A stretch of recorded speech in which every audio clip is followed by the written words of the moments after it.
In 1945, some workers in Egypt accidentally dug into an early Christian tomb. Inside, they found a large jar containing 13 leather-bound manuscripts, which were composed of 48 separate works. Practically all of these works are Gnostic, meaning they teach salvation through mystical knowledge. And one of these manuscripts contains the Gospel of Thomas. In Gnosticism, people are believed to be souls in material bodies. Only through true knowledge can they ascend. And according to this religion, Jesus is the Redeemer who came to communicate that knowledge and liberate man. He communicated this knowledge to selected disciples, one of them being Thomas. In almost all spiritual paths or traditions that are followed, eventually that which is discovered leads to this same ascension. And if these teachings had been placed in the modern Bible, the message may possibly have been clearer and more focused on the power that is held within each person. The Gospel according to Thomas doesn't tell a story.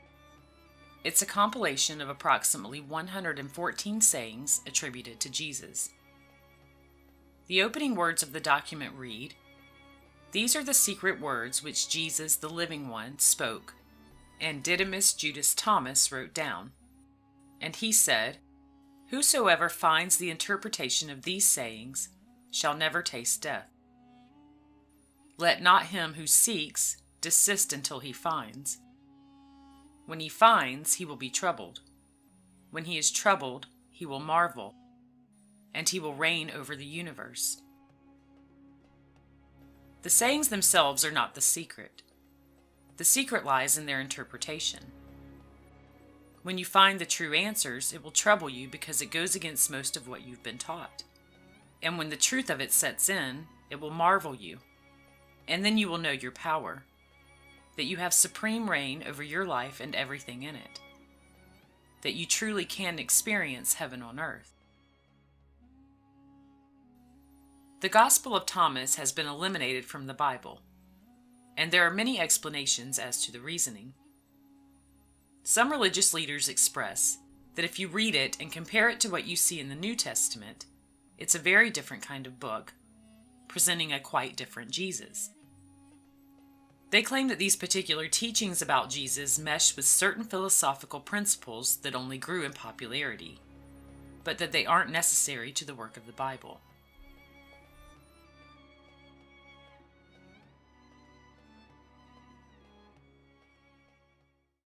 How many have heard of the lost Gospel of Thomas? The lost Gospel of Thomas. Some of you have heard of that text. Very, very powerful text.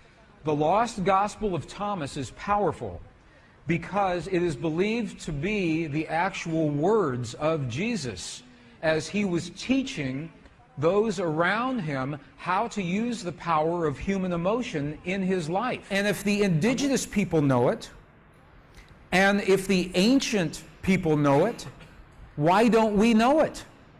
What happened to our knowledge? Well, this is a very good question.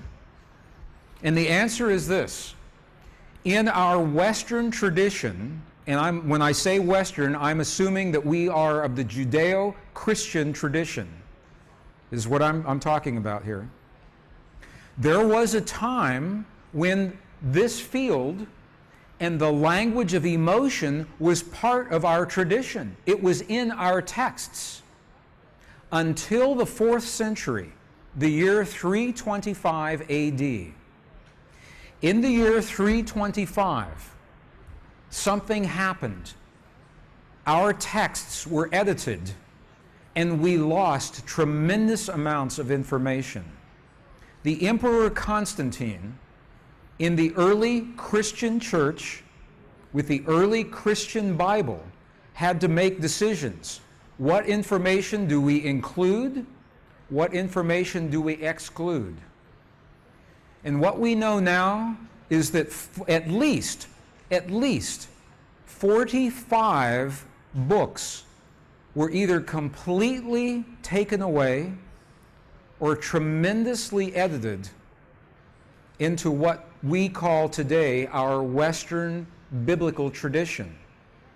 And when those edits were made, we lost the information that tells us everything is connected. We lost the information that tells us the language that speaks to this field. We know the information was lost because we are now recovering the information in the Dead Sea Scrolls, in the Nag Hammadi library, in the Coptic texts. This is how we know this information was lost. When we find writings belonging to Jesus that are not recorded in our primary sources, but are consistent with the ones that are, we are inclined to believe that they do indeed come from him. However, when the sayings seem to be a bit inconsistent with other teachings, we are told they have been edited out due to validity, rather than the fact that they are the sacred truth intended to be passed into the hands of all people, but that have only been reserved for a few.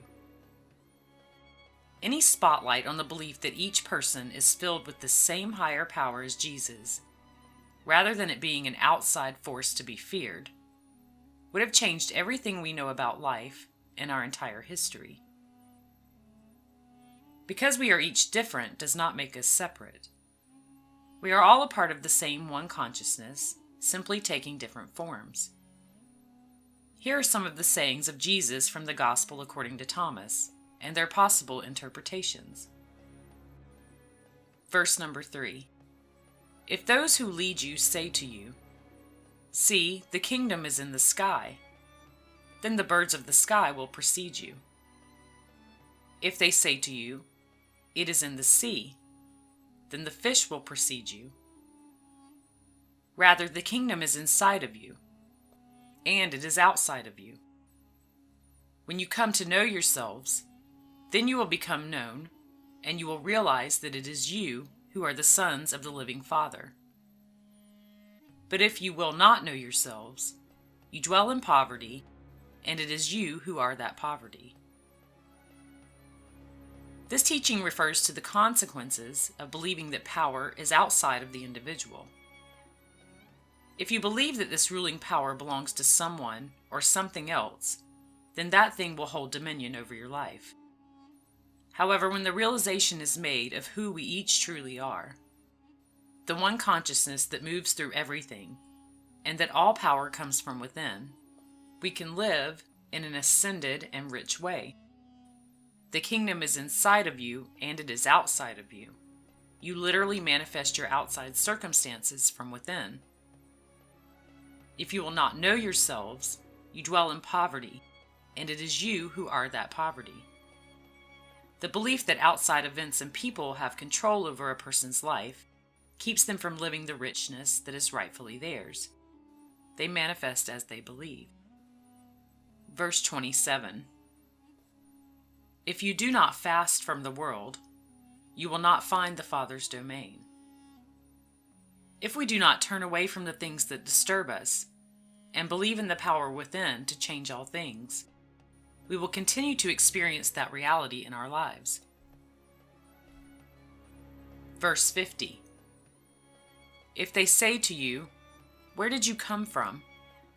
say to them, "We came from the light," the place where the light came into being on its own accord, and established itself and became manifest through their image.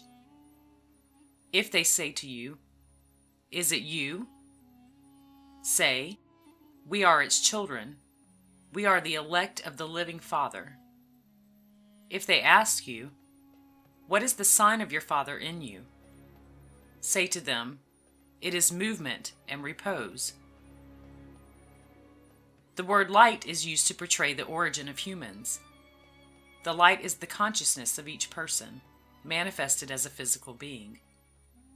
It is the all in all that exists as each individual. Consciousness lives through us as activity and awareness. Verse 77. Jesus said, "It is I who am the light which is above them all. It is I who am the all. From me did the all come forth, and unto me did the all extend. Split a piece of wood, and I am there. Lift up the stone, and you will find me there. This explains that the one consciousness lives within everything. What lives in him also lives within all other things. Verse 113.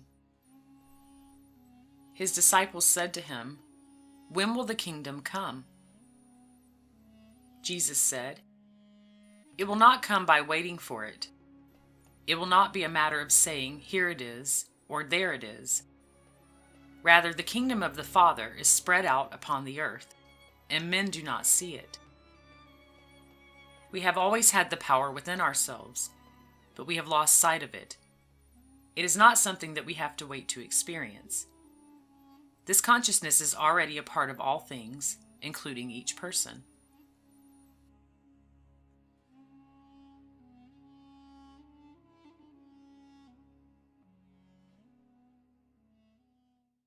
To unleash the force of the divine matrix in our lives, first, we have to understand how it works, and the science tells us how it works.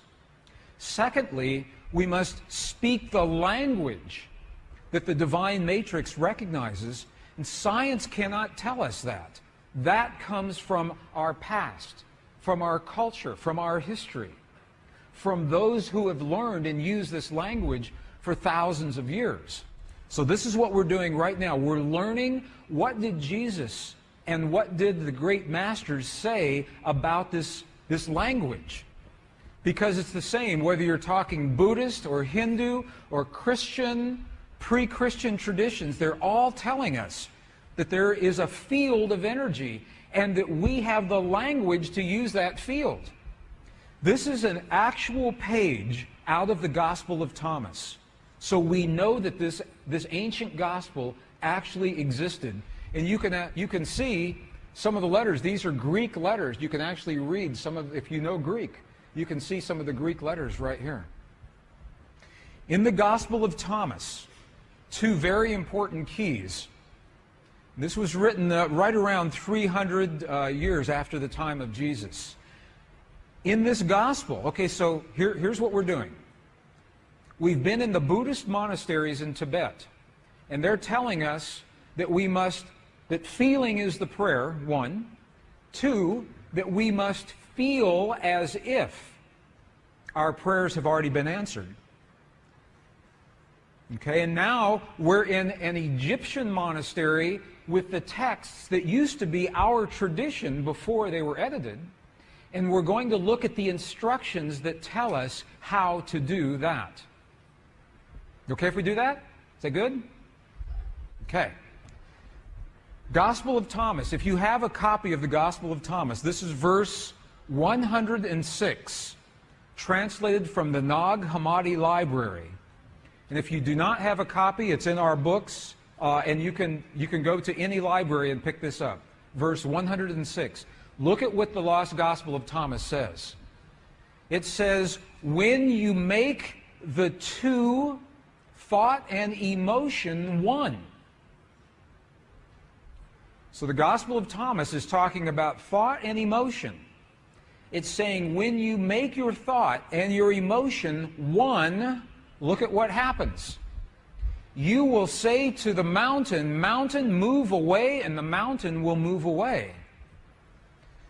It's saying that when you can marry your thought and your emotion into one single potent force, that is when you have the power to speak to the world. Secondly, when you make the two one, what are they talking about? What are the two? Let's go back to our image. The two, thought and emotion. When the two become one in our hearts, we create the feelings in our bodies. When thought and emotion become one, and you'll see how to do that in just a minute. Let's go back to the Gospel of Thomas, another verse. Now this is verse 48. It says almost the same thing. This was so important that it was recorded at least 3 different times in the same Gospel. Look at what this says. If the two make peace with each other in this one house. When Jesus is talking about the house or the temple, what is he talking about? What is he talking about? Precisely you. You are the house. You are the temple. If the two make peace with each other in this house, if thought and emotion become one, if they make peace with each other in this house, look what happens. They will say to the mountain, move away, and it will move away. He's telling us again, in a completely different verse, how powerful it is to marry thought and emotion. But they still haven't told us how. How do you do this? That's the next piece. In the early Christian Bible, your Bible today, there is a passage. How many have heard, ask and ye shall receive? Have you heard that before? Ask and ye shall receive. Have you heard that? I know people that ask and ask and ask and nothing happens. Because the asking is not done with the voice. The asking is not done, please, please, bring this to my world. That's not asking. To ask, we must speak to the field, to the divine matrix, in the language that the field recognizes. And a language that's meaningful. The field doesn't recognize our voice, it recognizes the power of our heart. Remember this morning, our heart, we have a feeling, creates electrical waves, magnetic waves. That's the language the field recognizes.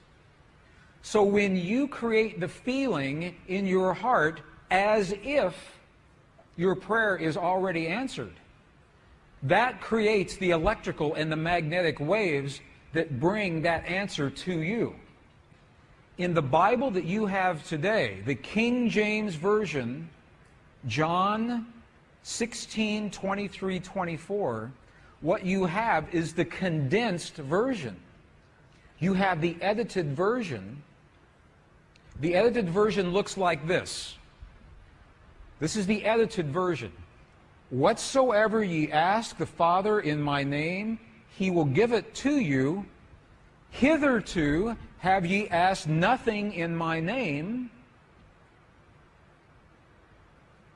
Okay?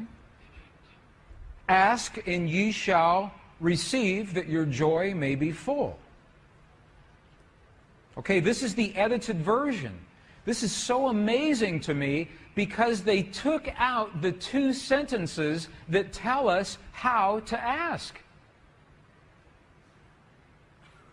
In the 4th century, when the edits happened, they took those two sentences out. Would you like to see those two original sentences?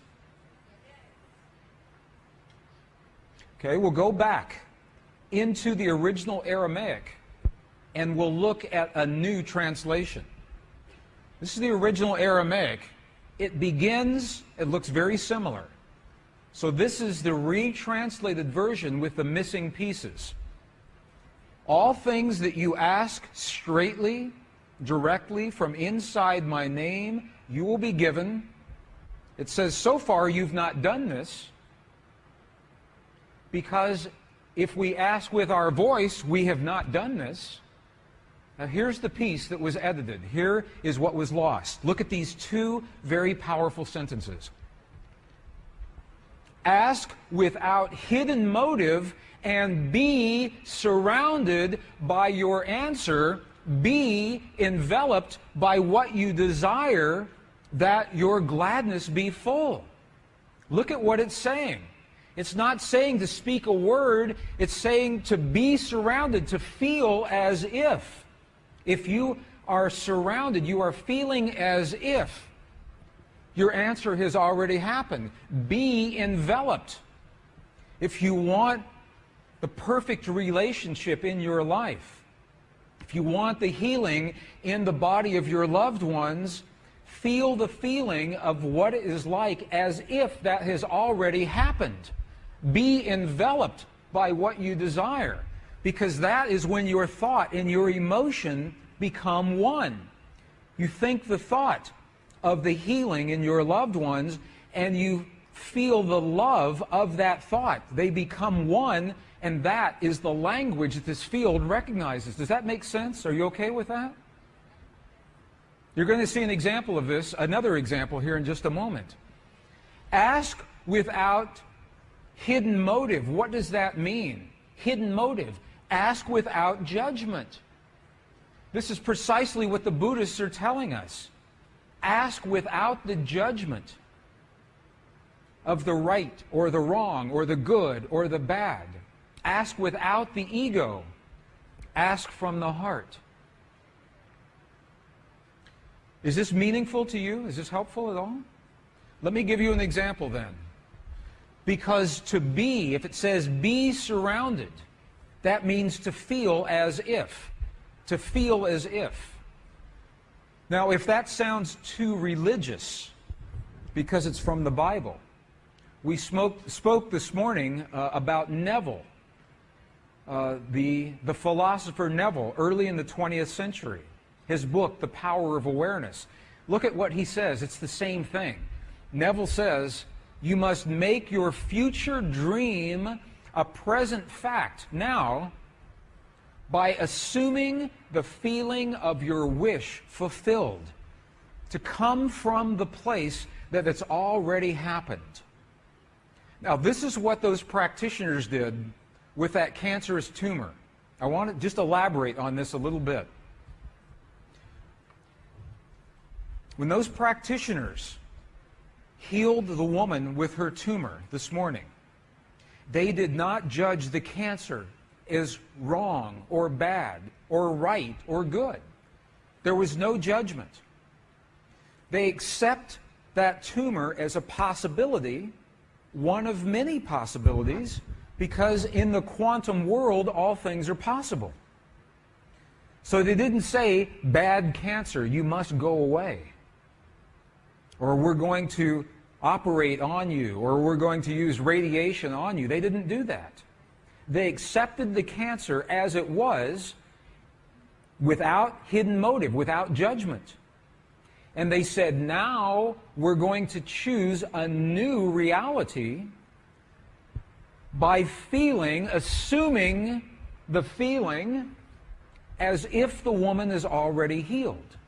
So what they did was they felt the feeling as if the woman was fully healed, fully enabled, fully capacitated, already happened. And the chant that they were using, wasa, wasa, loosely translates into the words, already done. Already done. And then when they got excited, they said, mate, mate, mate, means now, now, now. Not a year from now, not a month from now, not 5 minutes from now. Now, in the quantum world, now. And her body responded. It must. Physical reality must respond to the language that it understands. So in the Buddhist traditions, they are telling us the quality of the feeling. And in the Judeo-Christian traditions, they are giving us the instructions to be surrounded, to be enveloped, how to create that feeling. And when you put those all together, it's something that happens in our hearts, not in our minds. Feeling as if the prayer is already answered with no judgment and no ego, and feeling from the result. Feeling from the result as if it's already happened. Are there any martial artists here in the room? Karate experts? I studied martial arts when I was in my 20s and 30s, a little bit in my 40s and 50s. Have you seen martial artists when they demonstrate their focus by breaking a concrete block? Have you seen that? You've all seen that before, right? Okay, here's the secret. Here is the secret to breaking that block. When the martial artist is focused on that block, the very last thing that they are thinking is about their hand hitting the block. Because if they think about that, they know it will hurt. So they focus on what happens after their hand has passed through the block. as if it has already happened. They focus on a place below the block and feel the feeling as if their hand is already in that place. That is a metaphor, that is an equivalent for what we're doing with the power of emotion. Feeling as if the experience has already happened. The Gospel of Thomas represents our connection to consciousness and all that is. It is the knowledge that liberates man. If a person does not experience this higher consciousness, they believe themselves to be separate, alone, and simply a victim of circumstance. To break free from any manifested reality that does not serve what a person desires, the false image of the self must be replaced with the true knowledge of who and what we each are, and the power that we each possess.